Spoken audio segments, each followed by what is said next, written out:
بسم اللہ الرحمن الرحیم۔ السلام علیکم ورحمۃ اللہ وبرکاتہ۔ امام بغوی رحمۃ اللہ علیہ نے معلم ترمیل میں حضرت ابن عباس رضی اللہ تعالیٰ عنہ اور حضرت عطا وغیرہ سے یہ واقعہ نقل کیا ہے۔ فرماتے ہیں کہ بنی اسرائیل میں ایک عابد تھا جس کا نام برسیسا تھا۔ وہ 70 سال سے خدا کی عبادت کر رہا تھا۔ نماز پڑھنے کے لیے اپنے حجرے میں داخل ہوتا تو 10 دن بعد باہر نکلتا، روزہ رکھتا تو 10 دن بعد افطار کرتا۔ شیطان لعین نے اسے گمراہ کرنا چاہا، کئی داؤ پیچ کیے لیکن وہ گمراہ نہ ہو سکا۔ آخر اس بڑے شیطان نے سب شیطانوں کی میٹنگ بلائی۔ کیا تم میں سے کوئی مرد میدان ہے جو عابد برسیسا کو گمراہ کرے اور اس کو کافر کر کے مارے؟ ایک شیطان جس کا نام ابیز تھا، اس نے کہا اس کو گمراہ کرنا ایک معمولی بات ہے۔ اس نے گمراہ کرنے کا کام اپنے ذمہ لیا اور وہاں سے رخصت ہوا اور عابد برسیسا کے پاس جا کر تھوڑے ہی فاصلے پر اپنا ڈیرا جما لیا اور ریاکارانہ طور پر عبادت میں مشغول ہو گیا، اور 40 دن کے بعد نماز اور روزہ سے فارغ ہوتا۔ ایک دن ایسا اتفاق ہوا کہ راہب برسیسا کو اس ابجد شیطان نے بڑی محبت کے لہجے میں بلایا، لیکن برسیسا نے کوئی جواب نہ دیا۔ برسیسا نے 10 دن بعد نماز و روزہ سے فارغ ہو کر باہر نکل کر دیکھا تو وہ شیطان ابیز ہماتن عبادت میں مشغول تھا۔ اس کے دل میں اپنے ہم جنس ہونے کے خیال سے رحم آیا اور اس کے ساتھ گفتگو کرنے لگا اور کہنے لگا، بھائی معاف فرمانا، میں عبادت میں مشغول تھا اس لیے جواب نہیں دے سکا، اب فرمائیے آپ کی کیا خواہش ہے؟ اس نے کہا میں آپ کے حجرے میں آپ کے ساتھ مل کر عبادت کرنا چاہتا ہوں۔ اس عابد برسیسا نے کہا یہ ممکن نہیں، آپ میرے حجرے میں داخل نہیں ہو سکتے۔ یہ برسیسا اپنے حجرے میں داخل ہو کر عبادت میں مشغول ہو گیا، اس کو اندر آنے کی اجازت نہ دی۔ اس کے بعد ابھی شیطان نے بھی 40 روز عبادت میں گزار دیے۔ عابد برسیسا 10 دن کے بعد نماز و روزہ سے فارغ ہو کر باہر نکلا تو دیکھا وہ شیطان ابیز ہماتن عبادت میں مشغول ہے، تو اس کے دل میں یہ وسوسہ پیدا ہوا کہ میں نے ایسے عبادت گزار کو کیوں جواب دیا۔ عربی کا مقولہ ہے کہ جنس جنس کی طرف میلان کرتی ہے۔ آخر اس نے ہم جنس ہونے کی وجہ سے اپنے حجرے میں عبادت کرنے کی اجازت دے دی اور دونوں 1 برس تک عبادت میں مشغول رہے۔ آخر عابد برسیسا نے اعتراف کیا کہ آپ عبادت میں مجھ سے بڑھ کر ہیں اور تواضع اور فروتنی اختیار کی۔ انہوں نے بڑی ریاضت اختیار کی، یہ رب کے بہت قریب ہے۔ آخرکار ابھی شیطان نے کہا کہ اب میں ایک اور دوست کے پاس یا ہم مسلک کے پاس جا رہا ہوں۔ میرے پیر و مرشد کا امر ہی اتنا تھا جتنا میں یہاں رہ چکا ہوں۔ عابد برسیسا نے کہا کہ اب میرا دل آپ کی جدائی برداشت نہیں کر سکتا۔ اکٹھا رہنے اور مل کر عبادت کرنے میں بڑا لطف آتا ہے، بہتر یہ ہے کہ آپ یہاں سے نہ جائیں۔ اس نے کہا اب میں نہیں رہ سکتا، آپ تھوڑی عبادت کرتے ہیں، میں نے جیسے سنا تھا ویسے نہیں دیکھا۔ اب میں جاتے وقت آپ کو تاکیداً عرض کرتا ہوں کہ محض عبادت میں مشغول رہنا اور لوگوں کو نفع نہ پہنچانا یہ کوئی نیکی نہیں، حالانکہ لوگوں میں بہتر وہ ہے جو لوگوں کو نفع پہنچائے۔ میں آپ کو ایک وظیفہ بتاتا ہوں، جو بیمار آپ کے پاس آئے اس وظیفہ کو پڑھ کر لوگوں پر دم کریں، بیمار فوراً اچھے ہو جائیں گے۔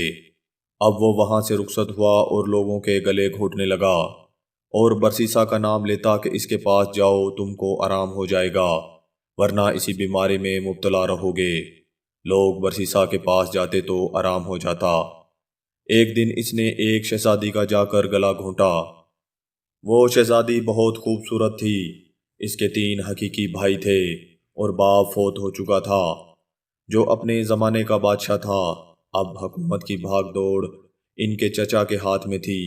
شہزادی کے بھائیوں نے بڑے علاج کروائے لیکن کوئی فائدہ نہ ہوا، روز بروز مرض بڑھتا گیا، دم وغیرہ سے کوئی آرام نہ آیا۔ آخر وہ ابھی شیطان ان کے پاس آیا اور کہنے لگا، برسیسا ولی کے پاس اس کو لے جاؤ اور اس پر دم کراؤ، بالکل ٹھیک ہو جائے گا ورنہ اسی حالت میں رہیں گے۔ ادھر عابد برسیسا لوگوں کے آنے جانے سے بڑی پرہیز کرتا تھا اور مخلوقات سے نفرت کرتا تھا، لیکن لوگوں کی آمد و رفت شروع ہوئی اور ابھی شیطان نے اپنے بڑے بھائی کو مبارکباد دی کہ میں نے برسیسا کو گمراہ کر دیا ہے۔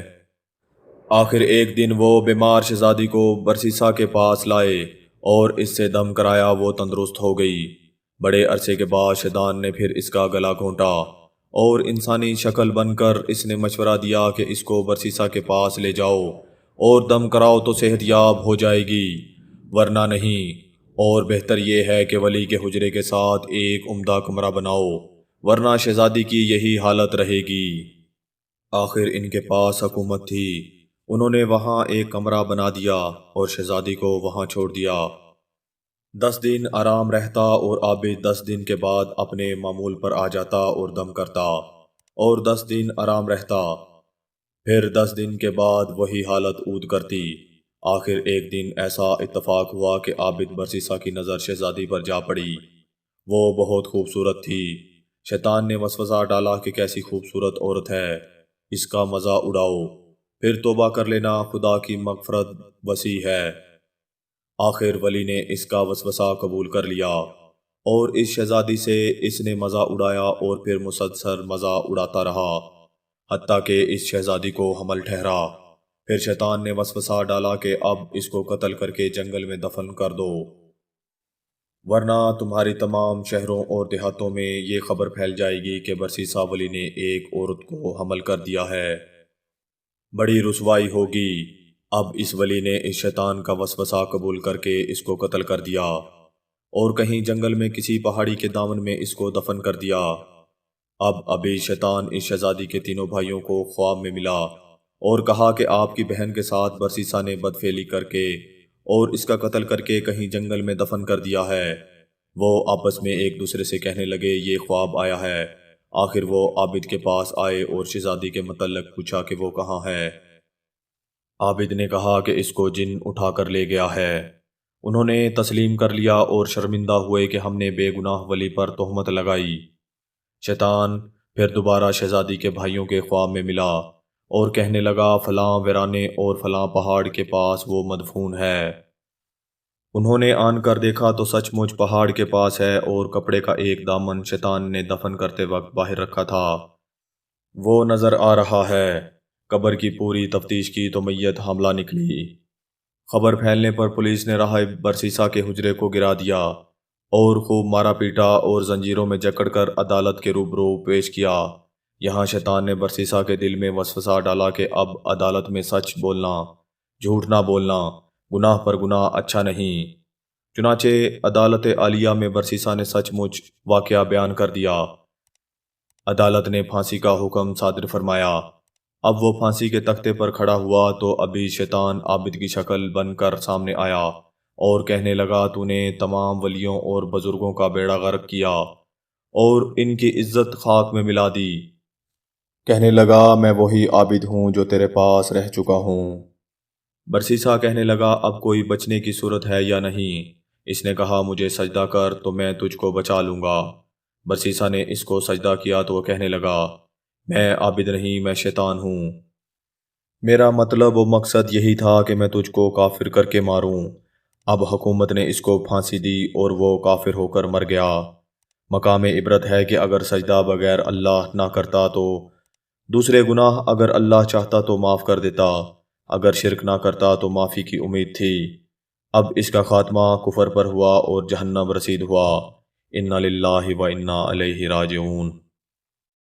سبسکرائب کریں، بیل آئیکن کو پریس کریں تاکہ آپ کو تمام ویڈیوز بر وقت ملتی رہیں، اور ویڈیو پسند آنے کی صورت میں اسے لائک کریں، شیئر کریں اور کمنٹ کرنا مت بھولیں۔